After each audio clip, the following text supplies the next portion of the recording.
무주군에서 발주한 공사를 특정 업체에 몰아주고 수수료를 챙긴 혐의로 경찰이 전 무주군수 측근의 사무실 등을 압수수색했습니다. 군산시가 너무 성급하게 완공한 전통문화체험관이 유물을 확보하지 못해 3년째 문을 열지 못하고 있습니다. 지난해 더불어민주당이 약속한 공공기관 추가 이전이 감감무소식이라 금융기관의 추가 이전을 시도하는 전라북도 걱정이 커지고 있습니다. 올해 새만금에 1조 원이 넘게 투입됩니다. 전북의 미래를 좌우할 새만금 개발의 윤곽을 살펴봤습니다. 시청자 여러분 안녕하십니까? JTB 8시 뉴스입니다. 황정수 전 무주군수 시절 군수 측근이 특정 업체에 공사를 몰아준 뒤 뒷돈을 챙기고 공무원 인사에도 개입했다는 의혹이 불거졌는데요. 경찰이 관련자들에 대해 압수수색을 하는 등 수사에 박차를 가하고 있습니다. 나금동 기자가 보도합니다. 지난 2017년 고양해강 하천 정비 사업을 한 무주군 남대천 일대입니다. 4년 동안 인근 도로 포장과 경관 정비 등에 모두 140억 원이 들어갔습니다. 경찰은 황정수 전 무주군수 측근 A씨가 민선 6기 시절 업체들에게 군청 발주 공사를 몰아주고 뒷돈을 챙긴 것으로 의심하고 있습니다. 경찰은 어제 A씨 개인 사무실과 집에 대해 전격 압수수색을 벌였습니다.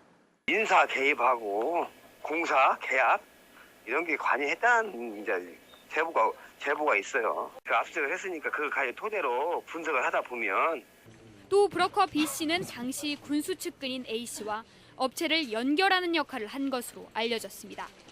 이 의혹은 지난해 지방선거 직후인 6월 말 무주군 공무원 노조 홈페이지에 관련 글이 올라오면서 처음 불거졌습니다.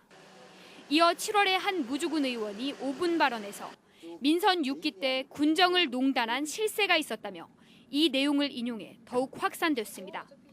공무원 노조 관계자는 지난해 A씨를 아는 사람으로부터 구체적인 비리 의혹을 들었고 이 제보자는 당시 뒷받침할 내부 문서까지 제시했다고 말했습니다. 직원들 인사 바인더, 그다음에 인사위원회에 올라갈 서류, 그다음에 각종 공사 관련 문서입니다. 이건 큰일이구나. 그동안 이제 말로만 무성하게 나왔던 것이 제가 사실로 이렇게 확인을 하고 나서 경찰은 공무원 노조 측에 제보한 사람을 참고인 신분으로 불러 조사를 마쳤습니다. 또 당시 무주군 관련 서류와 군수 측근 A씨의 통장 등을 확보해 자금 흐름을 추적하고 있습니다. JTB 뉴스 나금동입니다. 군산시가 예산을 지원하고 마을 주민들이 운영하는 전통문화 체험관이 3년 전에 완공됐습니다. 그런데 이 체험관이 문을 열지 못하고 있습니다. 김진영 기자입니다. 조선시대 무신인 최호 장군 유지 인근에 들어선 전통문화 체험관입니다. 지난 2016년 최호 장군의 유물을 전시하고 전통문화 체험을 통해 농촌 마을에 활기를 불어넣기 위해 만들어졌습니다.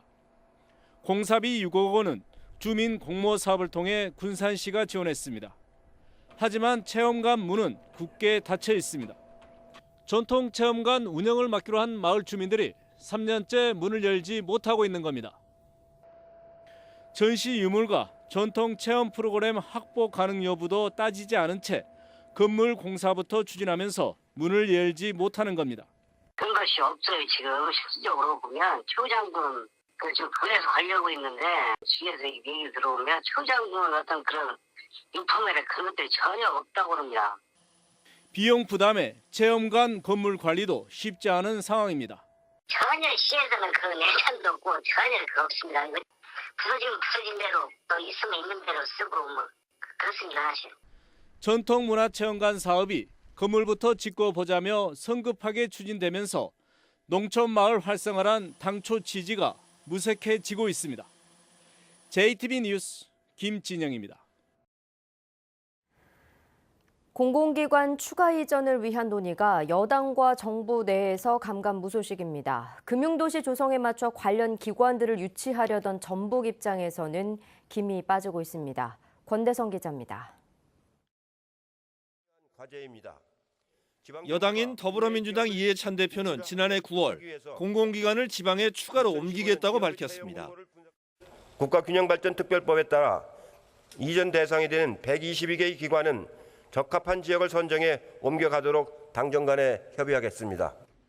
이낙연 총리도 이해찬 대표 발언 이후 내부적 논의를 시작하겠다고 말해 추가 이전 논의가 속도를 낼 것으로 예상됐습니다. 하지만 정부의 움직임은 기대 이하입니다. 국토부는 이른바 혁신도시 시즌2 계획에 공공기관 추가 이전을 담지 않았습니다. 특히 홍남기 경제부총리는 공공기관 추가 이전은 깊이 있는 검토가 없었다고 말하기도 했습니다. 당대표가 약속한 만큼 논의를 끌고 가야 할 민주당도 잠잠하기는 마찬가지입니다. 내년 총선을 앞두고 수도권 등의 눈치를 보는 것 아니냐는 지적마저 나옵니다. 금융도시 조성에 맞춰 관련 기관 유치에 양보는 없다고까지 밝히면서 공공기관 추가 이전에 기대를 건 전라북도는 답답합니다. 정부의 구체적인 방침이 조속히 마련되기를 희망합니다. 우리 전라북도에서는 TF 및 연구 용역을 통해서 기본 전략과 유치 대상 기관 선정 등 치밀하게 준비하고 있습니다. 공공기관 추가 이전 논의가 보이지 않으면서 여당과 정부의 균형 발전 의지가 의심받고 있습니다. JTB 뉴스 권대성입니다. 전라북도가 경영 실적이 나쁜 공공기관은 임금 인상 등을 제한하기로 했습니다. 전라북도는 경영평가에서 최하 등급을 받는 공공기관은 기관장의 연봉 책정과 성과급 지급률에 차등을 두는 것은 물론 임금 인상과 정원 증원도 금지하기로 했습니다. 대상 기관은 전북개발공사와 군산의료원 등 모두 21곳입니다. 지난해 12월 26일 군산 금강에서 채취한 야생 조류 분변에서 나온 AI 바이러스는 저병원성인 것으로 확인됐습니다. 이에 따라 전라북도는 해당 지역에 설정한 방역대를 해제했지만 AI 발생 위험이 사라질 때까지 가축 방역 상황실을 24시간 가동하고 철새도래지 주변 소독과 거점 소독 초소 운영을 이어갈 계획입니다.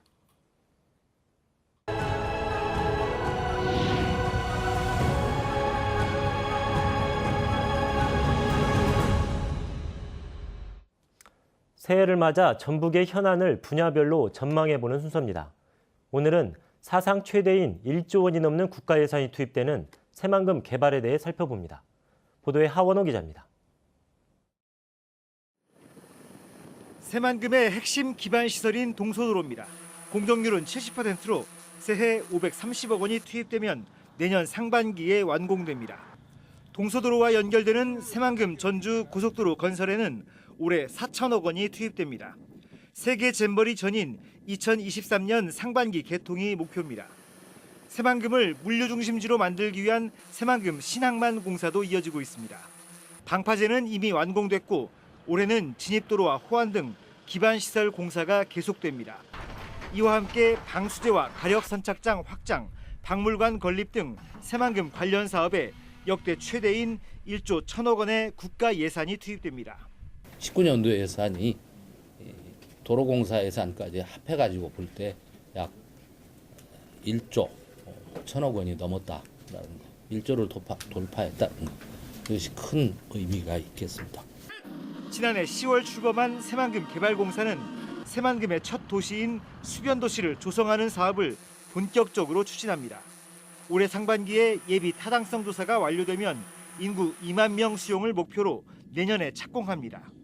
바다를 육지로 만들고 그 육지에 도시를 건설하고 도시에 사람과 기업들이 모여들게 하는 것. 그래서 새만금이 혁신 성장을 선도하며 새만금 재생에너지 사업 계획에 따라 태양광과 풍력단지 건설 사업도 준비합니다. 올해는 사업계획 수립과 환경 영향평가 등이 예정돼 있습니다. 새만금 투자 유치에 대한 기대도 큽니다. 지난해에 이어 새해에도 33만 제곱미터의 임대용지를 조성하고 임대료 또한 5%에서 1%로 낮아지기 때문에 기업들의 투자가 크게 늘 것으로 기대되고 있습니다. JTB 뉴스 하원호입니다. 독감 치료제인 타미플루 부작용이 연령별로는 19세 미만에서 가장 많이 발생하고 남성보다는 여성이 갑절이나 많은 것으로 나타났습니다. 식품의약품안전처가 국회 김광수 의원에게 낸 자료에 따르면 최근 5년간 보고된 타미플루 부작용 1,020건 가운데 33.7%가 19세 미만에서 나타났으며 여성이 65.7%로 남성의 2배 가까이 많았습니다. 김광수 의원은 타미플루 복용 시 환각과 환청 등 이상 증세에 대한 우려가 끊이지 않고 있는 만큼 보건당국의 조속한 대처가 필요하다고 강조했습니다. 2019학년도 정시 모집이 마무리된 가운데 도내 주요 4년제 대학 가운데 경쟁률이 지난해보다 소폭 상승했습니다. 전북대는 4.21대 1의 경쟁률을 기록해 지난해보다 0.11%포인트 올랐고 원광대도 4.8대 1로 1.17%포인트 올랐습니다. 또 군산대는 3.3대 1, 전주대 6.38대 1, 호원대 11.95대 1 등 대부분 지난해보다 높아졌습니다. 올해는 수험생이 지난해보다 증가했고 불수능 여파로 소신, 하향 지원이 늘면서 정시 경쟁률이 오른 것으로 분석됩니다. 러시아 록의 영웅 빅토르 최의 청년 시절을 다룬 영화 레토가 개봉했습니다. 조기풍 화백의 기증작품 특별전도 소개해드립니다. 정원희 기자입니다.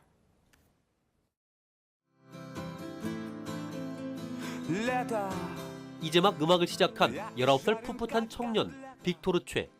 밴드를 이끄는 록스타 마이크와 그의 아내 나타샤 사이에서 예술과 사랑, 시기를 얽히며 뜨거운 여름을 보냅니다. 훗날 빅토르 최 역시 러시아 록의 영웅으로 떠오르지만 영화는 제목이 뜻하는 것처럼 딱 그 여름만 흑백으로 그려냅니다.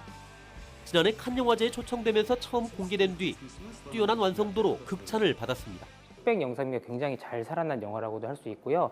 영화 중간중간에 그때 당시 유행했던 음악들을 MTV적 뮤직비디오 스타일로 연출하는 장면들이 굉장히 독특한 연출로서 지금 산과 강, 바다, 시골 풍경 친숙한 자연의 아름다움이 화폭 위에 경쾌하게 펼쳐집니다. 작품마다 군더더기 없이 부드럽고 생동감이 넘칩니다. 1936년생으로 전주 출신인 조기풍 화백이 기증한 작품 33점을 선보이는 기념전입니다. 소소한 일상, 스치듯 지나치던 우리네 모습들, 그리고 덧붙은 상상력. 이꼬지는 아날로그 카메라의 감성이 그대로 전해집니다. 문화계획자인 작가는 아버지로부터 물려받은 카메라를 통해 새로운 세상을 그려냅니다. JTB 뉴스 정원익입니다. 주민이 원할 때 운행하는 행복 콜버스의 운행이 크게 늘어납니다. 전라북도는 올해 100억 원을 투자해 전주와 군산, 남원 등 8개 시군에서 지난해보다 2배가량 많은 40여 대의 행복 콜버스를 운행하기로 했습니다. 지난해 전북에서는 20만 명이 행복 콜버스를 이용했습니다. 영어와 중국어 등을 교육하는 대규모 외국어 교육지원센터가 익산에 들어섭니다. 전북교육청은 사업비 60억 원을 들여 옛 1이 남중 남는 교실을 활용해 외국어 교육지원센터를 설립할 계획입니다. 외국어 교육지원센터는 영어와 중국어, 독일어, 베트남어 등을 교육하며 체험 중심 몰입형 교육과 수준별 교육이 이루어질 예정입니다. 새해부터 대형마트와 중대형 슈퍼에서 비닐봉투 사용이 금지됨에 따라 계도 활동이 펼쳐집니다. 전라북도는 이달부터 오는 3월까지 대형마트와 165제곱미터 이상 슈퍼에서 일회용 비닐봉투를 사용하는지 집중적으로 점검하고 4월부터 위반 사항을 단속하기로 했습니다. 다만 이들 매장에서도 생선과 고기, 채소 등 수분이 있는 제품과 가루가 발생하는 제품은 예외적으로 비닐봉투를 사용할 수 있습니다. 정읍경찰서는 병원 화장실에 몰래카메라를 설치한 혐의로 정읍에 사는 16살 A군을 불구속 입건했습니다.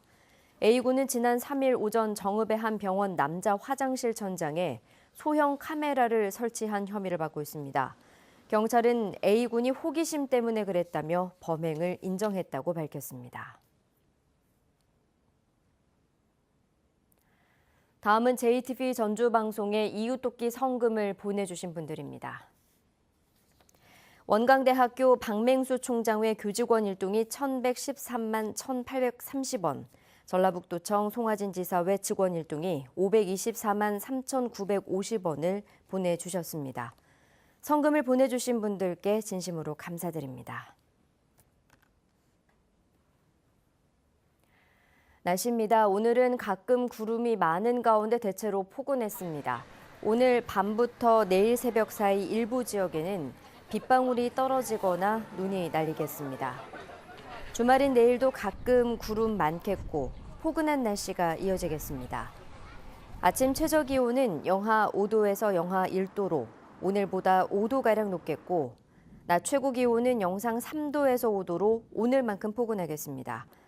미세먼지 농도는 나쁨 수준이 예상됩니다. 휴일인 모레도 큰 추위는 없겠습니다.